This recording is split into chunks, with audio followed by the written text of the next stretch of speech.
बिस्मिल्लाहिर्रहमानिर्रहीम अस्सलाम वालेकुम। Welcome to the farming tips में शाहिद अली अवान की जानिब से खुश आमदीद। नाजरीन, आज का बिज़नेस आइडिया थोड़ा सा हट के है कि कैसे कम वक्त में कम पैसे से आप निस्बतन कम मेहनत से ज़्यादा पैसे कमा सकते हैं। और इस फार्म में अच्छी बात यह है कि ये फार्म बिल्कुल नया है। इससे आपको अच्छा अंदाज़ा होगा कि इस कारोबार को शुरू करने में आपके कितने खर्चात आ सकते हैं। फार्मर आपको बताएंगे कि इस काम में कौन से रिस्क फैक्टर हैं और इसमें मुनाफा की क्या रेशो है। तो चलें प्रॉपर इंटरव्यू स्टार्ट करते हैं, लेकिन उससे पहले याद करवाता चलूँ कि अगर आप हमारे चैनल पर नए हैं या अभी तक आपने हमारा चैनल सब्सक्राइब नहीं किया हुआ तो जल्दी से चैनल को सब्सक्राइब करके बेल आइकन दबाएँ ताकि हर नई बनने वाली वीडियो की इत्तला आप तक बर वक्त पहुँच सके। तो चलें प्रॉपर इंटरव्यू स्टार्ट करते हैं। अस्सलाम वालेकुम। वालेकुम सलाम। भाईजान की हाल चाल है? बस अल्लाह का शुक्र, ठीक ठाक। भाई की नाम अपना? मोहम्मद फराज। फराज भाई, इलाका केड़ा है? कुंदनपुर। अच्छा फराज भाई, कुंदनपुर सियालकोट के वाक़ है? हाँ जी बिल्कुल। अच्छा फराज भाई, यह दसो कि तुसी देसी मुर्गियां दे काम किदों तुसी स्टार्ट किया था? असी तकरीबन मार्च तो लैके ना ऑनवर्ड दे उत्ते स्टडी कर रहे थे। ठीक है। कुछ असा घर लिया के थोड़े बहुत रखे। ठीक है। देसी और सील वगैरह। ठीक है। तो उन्होंने तो फिर आस्ता आस्ता जड़ा ना असा क्योंकि जेन तो यही बने हुआ असी शैड बनाना है। ठीक है। तो उन्होंने तो थोड़ा सा तजर्बा लैके उस तो बाद दे विच असी शैड वाल आए हैं, शैड तैयार किया। ठीक है। तो फिर असा चूजा जड़ा ना अंडे की गर्ज पे लिया। अच्छा। तो अच्छा भाई, तुसी दस रहे हो कि तुसी पहले घर कुछ जानवर पाले, कुछ तुसी लोकां नूं मिले, तो लोकां नूं मिलन दे सिलसिले च क्या तुसी फार्म विजिट किया या कोई रिसर्च कौंसल च तुसी गए? असी इस्लामाबाद रिसर्च सेंटर उत्थे गए सा। ठीक है। ਉਹ देखन के ब्रीड किहड़ी अच्छी जो कि आंडे दे, क्योंकि असी आंडे वास्ते काम करना चाह रहे थे। ठीक है।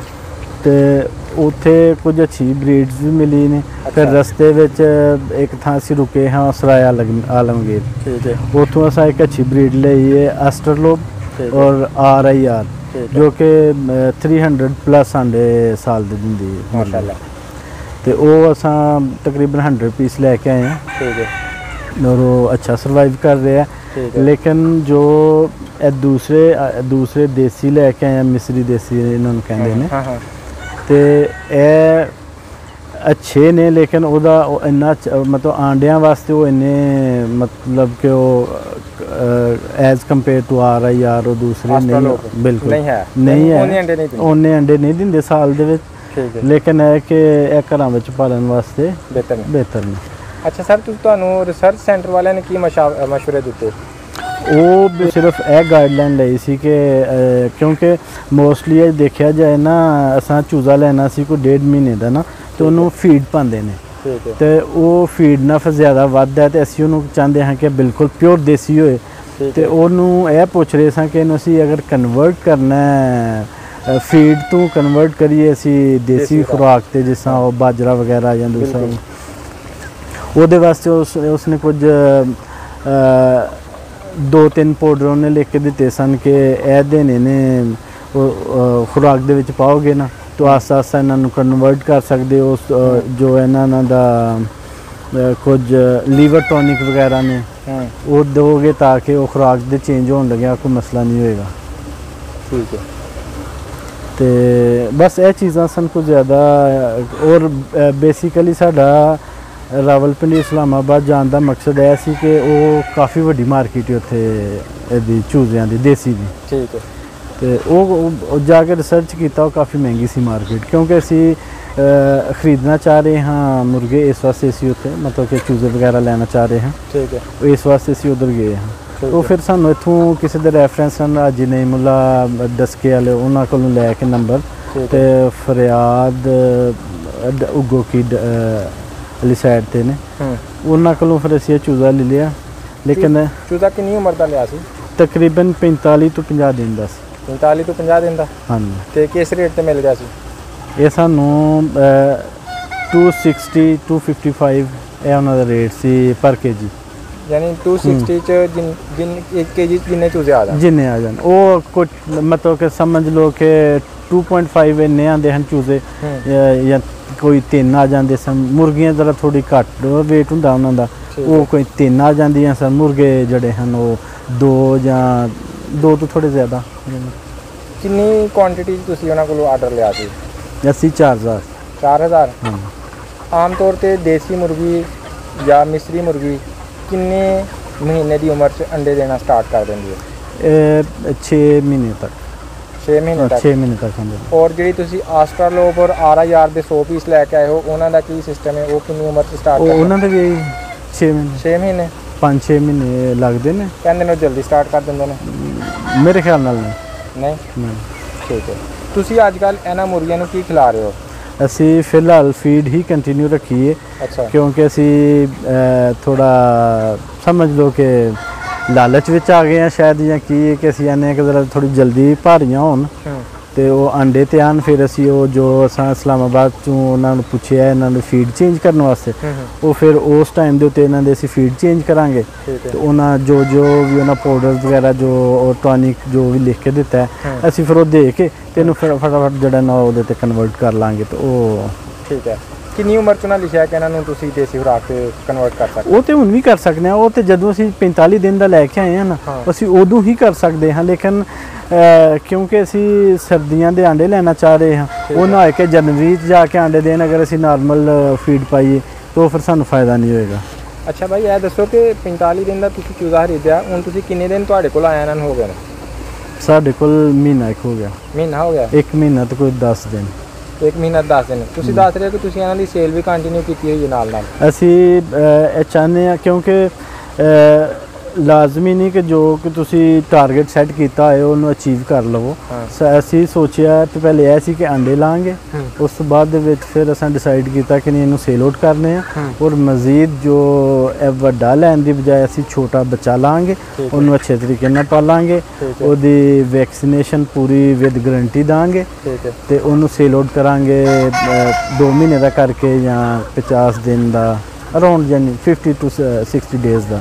ਯਾਨੀ ਤੁਸੀਂ ਵਕਤ ਦੇ ਨਾਲ ਆਪਣਾ ਬਿਜ਼ਨਸ ਪਲਾਨ ਚੇਂਜ ਕਰ ਲਿਆ। ਪਹਿਲੇ ਤੁਹਾਡਾ ਸੀ ਕਿ ਚੂਜ਼ੇ ਲੈ ਕੇ ਅੰਡੇ ਸੇਲ ਕਰਨੇ ਨੇ, ਹੁਣ ਪਲਾਨ ਹੈ ਕਿ ਚੂਜ਼ੇ ਲੈ ਕੇ ਮੁਰਗੀਆਂ ਬਣਾ ਕੇ ਸੇਲ ਕਰਨੀਆਂ ਨੇ, ਯਾਨੀ 2-2 ਮਹੀਨੇ ਦੀਆਂ ਪੱਠਾਂ ਬਣਾ ਕੇ ਸੇਲ ਕਰਨੀਆਂ। 2-2 ਮਹੀਨੇ ਜਿਸ ਤਰ੍ਹਾਂ ਕਿ ਤੁਸੀਂ ਉਹ 45 ਦਿਨ ਦਾ ਖਰੀਦ ਕੇ ਲਿਆਏ? ਬਿਲਕੁਲ, ਉਹ ਮੁਨਾਸਬ ਹੋਈ ਲੱਗੇ। ਅੱਜ ਕੱਲ ਤੁਸੀਂ ਕਿਸ ਰੇਟ ਤੋਂ ਸੇਲ ਕਰ ਰਹੇ ਹੋ ਪਬਲਿਕ ਨੂੰ?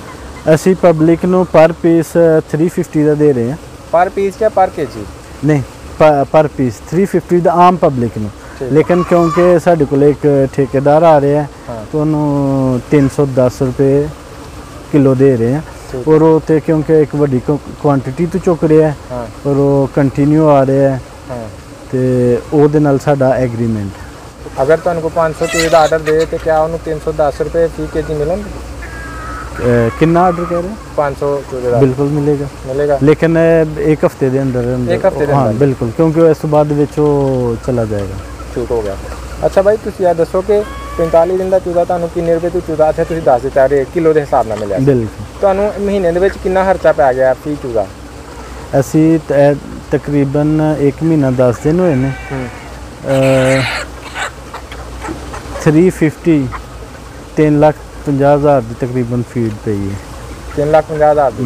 ਕਿਉਂਕਿ ਤੁਸੀਂ ਨਾਲ ਸੇਲ ਵੀ ਕਰਦੇ ਰਹੇ ਹੋ। ਉਹ ਉਸ ਵਜ੍ਹਾ ਤੋਂ, ਜਿਸ ਤਰ੍ਹਾਂ ਫਾਰ ਐਗਜ਼ਾਮਪਲ ਅਸੀਂ ਪਹਿਲੇ ਸ਼ੁਰੂ ਤੋਂ ਪਾ ਰਹੇ ਹਾਂ 4 ਤੋੜੇ, 50 ਕਿਲੋ ਦਾ ਇੱਕ ਤੋੜਾ ਹੁੰਦਾ, ਫਿਰ ਉਸ ਤੋਂ ਬਾਅਦ ਵਿੱਚ ਆਸਤਾ ਘੱਟ 3 ਤੋੜੇ ਤੇ ਆ ਕੇ ਫਿਰ 2 ਤੇ, ਔਰ ਮੈਨੂੰ ਉਮੀਦ ਹੈ ਕਿ ਜਿੰਨੀ ਕੁਆਂਟੀਟੀ ਇਸ ਟਾਈਮ ਸਾਡੇ ਕੋਲ 1000-1200 ਹੈ, ਇਹ ਇੱਕ ਤੋੜੇ ਨਾਲ ਜਿਹੜਾ ਨਾ ਹੋ ਜਾਂਦਾ। ਹਾਂ ਬਿਲਕੁਲ, ਜਾਂ ਬਿਲਕੁਲ। ਤੋੜੇ ਦਾ ਕੀ ਰੇਟ ਚੱਲਦਾ ਹੈ ਅੱਜ ਕੱਲ੍ਹ? ਇਹ ਤਕਰੀਬਨ 2900, ਔਰ ਅਗਰ ਅਸੀਂ ਡਾਇਰੈਕਟ ਖਰੀਦ ਲਾਂਗੇ ਫੈਕਟਰੀ ਤੋਂ ਤੇ ਸ਼ਾਇਦ ਸਾਨੂੰ 2600-2700 ਤੱਕ ਮਿਲ ਜਾ। ਕਿੰਨੇ ਨੰਬਰ ਫੀਡ ਪਾ ਰਹੇ ਜਾਂਦੇ? ਇਹਨਾਂ 9 ਨੰਬਰ ਇਸ ਟਾਈਮ ਪਾ ਰਹੇ। ਇਹਦਾ 3.5 ਲੱਖ ਖਰਚ ਦੱਸਿਆ, ਇਹਦੇ ਵਿੱਚ ਵੈਕਸੀਨ ਦਾ ਖਰਚਾ ਸ਼ਾਮਲ ਹੈ? ਇਨਕਲੂਡ। ਔਰ ਇਵਨ ਦੈਨ 350 ਮੈਂ ਦੱਸਿਆ, ਇਹਦੇ ਵਿੱਚ ਤਕਰੀਬਨ 50,000 ਦੀ ਫੀਡ ਹਲੇ ਪਈ ਹੋਣੀ ਹੈ। ਠੀਕ ਹੈ, ਸਹੀ ਹੋ ਗਿਆ। ਜਾਨਵਰਾਂ ਦੀ ਕੀ ਰੂਟੀਨ ਹੈ ਤੁਹਾਡੀ, ਯਾਨੀ ਤੁਸੀਂ ਕਿਸ ਟਾਈਮ ਕਿੰਨੀ ਫੀਡ ਪਾਉਂਦੇ ਹੋ ਰੋਜ਼ਾਨਾ? ਸੁਬਾਹ ਇਹਨਾਂ ਨੂੰ ਤਕਰੀਬਨ 6-7 ਵਜੇ ਨਾਲ 6 ਵਜੇ ਨਾਲ ਪਾਈ ਦੀ ਇੱਕ ਤੋੜਾ। ਠੀਕ ਹੈ। ਫਿਰ ਅੱਗੋਂ ਸ਼ਾਮ ਨੂੰ 4 ਤੋਂ ਜਾਂ 5 ਵਜੇ ਨਾਲ ਇੱਕ ਤੋੜਾ ਫਿਰ ਪਾ ਦੇ ਦੀ। ਠੀਕ ਹੈ। ਜਾਨਵਰਾਂ ਦੇ ਮੈਡੀਕਲ ਦੀ ਮਦਦ 'ਚ ਕੀ ਹਰਜਾਤ ਨੇ? ਡਾਕਟਰਸ ਵਗੈਰਾ ਨੂੰ ਬੁਲਾਉਣਾ ਪੈਂਦਾ ਹੈਗਾ? ਡਾਕਟਰਸ ਕੁਝ ਤੇ ਉਹ ਮੈਡੀਸਨ ਜੋ ਹੁੰਦਾ ਫੀਡ ਦੀ ਜੋ ਕੰਪਨੀ ਹੈ ਨਾ, ਉਹਦੀ ਤਰਫੋਂ ਵੀ ਡਾਕਟਰ ਇੱਥੇ ਵਿਜ਼ਿਟ ਕਰ ਚੁੱਕੇ ਆ। ਫਿਰ ਉਸ ਤੋਂ ਇਲਾਵਾ ਜੋ ਹੈ ਨਾ ਮਰੇ ਕਾਲਜ ਦੇ ਕਰੀਬ ਕੋ ਡਾਕਟਰ ਬੈਂਦੇ ਨੇ, ਇੱਕ ਦੋ ਡਾਕਟਰ ਬਲਾਲ, ਡਾਕਟਰ ਸੁਹੇਲ ਸ਼ਾਇਦ ਉਹ ਡਸਕੇ ਬੈਂਦਾ ਤੇ ਉਹ ਫਿਰ ਇੱਥੇ ਵਿਜ਼ਿਟ ਕਰਦੇ। ਯਾਨੀ ਤੁਹਾਨੂੰ ਮਹੀਨੇ 'ਚ ਮੈਡੀਕਲ ਦਾ ਕਿੰਨਾ ਖਰਚਾ ਪੈ ਗਿਆ ਸਾਥੀ? ਸਾਨੂੰ ਮਹੀਨੇ ਦੇ ਵਿੱਚ ਤਕਰੀਬਨ ਸਮਝ ਲਓ ਕਿ ਇਸ ਟਾਈਮ ਕੋਈ ਤਕਰੀਬਨ 30,000 ਤੱਕ 30,000 ਤੱਕ ਮੈਡੀਕਲ ਦਾ ਖਰਚਾ। ਜਦੋਂ ਬੰਦਾ ਪਹਿਲੀ ਦਫਾ ਕੋਈ ਕੰਮ ਕਰਦਾ ਹੈ ਤਾਂ ਉਹਨੂੰ ਕਈ ਮਸਾਇਲ ਸਾਹਮਣੇ ਆਉਂਦੇ ਨੇ, ਬੇਸ਼ੱਕ ਉਹਨੇ ਲਰਨਿੰਗ ਕੀਤੀ ਹੋਏ। ਤੁਸੀਂ ਪਹਿਲੇ ਤਜਰਬੇ 'ਚ ਕੀ ਸਿੱਖਿਆ? ਅਸੀਂ ਪਹਿਲੇ ਤਜਰਬੇ ਤੋਂ ਇਹ ਸਿੱਖਿਆ ਕਿ ਮਾਲ ਜੋ ਖਰੀਦਣਾ ਹੈ, ਚੂਜ਼ਾ ਚਾहे तुसा बच्चा लेना, बच्चा तो लेना ਉਹਦੀ वैक्सीनेशन तुसा आप कर ਲੈਣੀ है, ਉਹਦਾ ਕੋਈ ਇੰਨਾ ਇਸ਼ੂ ਨਹੀਂ।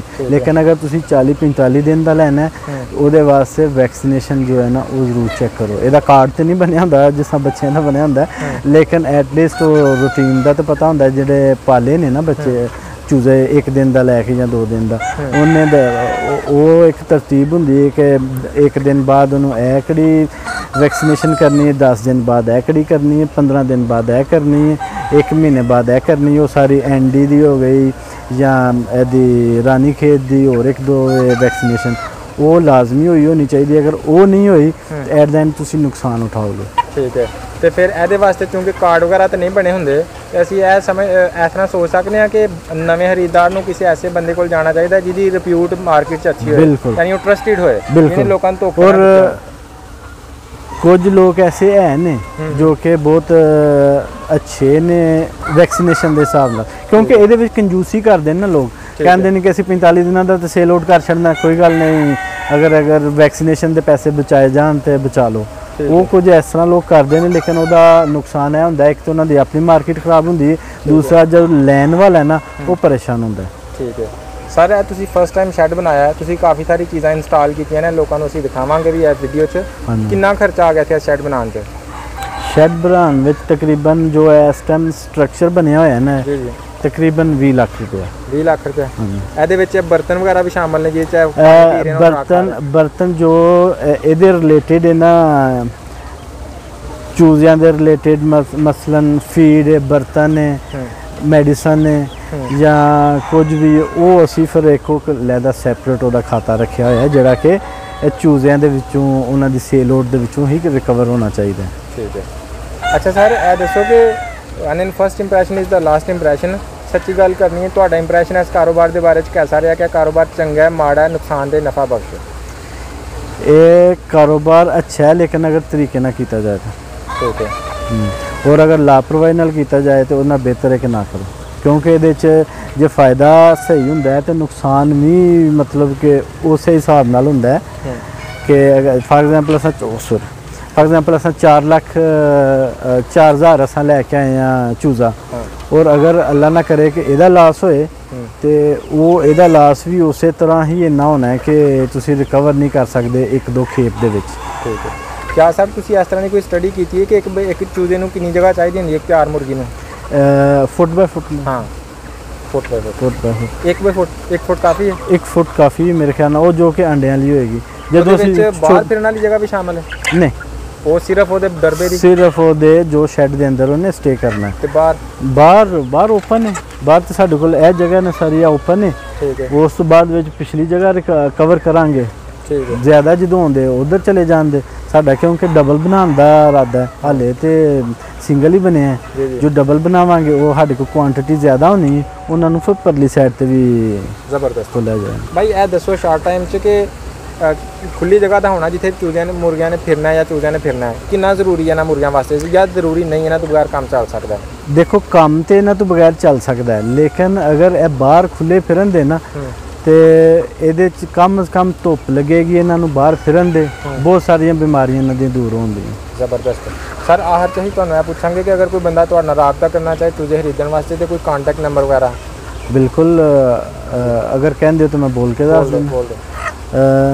0306816667 और दूसरा नंबर 0324-612-7476। हाँ सर मैं वैसे थोड़ी देर पहले कॉल कर रहा हूँ तो तुहानू कॉल नहीं हो रही, क्या बेहतर है कि व्हाट्सएप से रब्ता किया जाए? व्हाट्सएप से रब्ता, अगर मैं घर होवांगा व्हाट्सएप से रब्ता हो जाएगा, और वैसे भी इतने नेट इतने भी लग जाना है तो ठीक है, यानी व्हाट्सएप बेहतर है? बिल्कुल। ओके सर, बहुत जबरदस्त सर।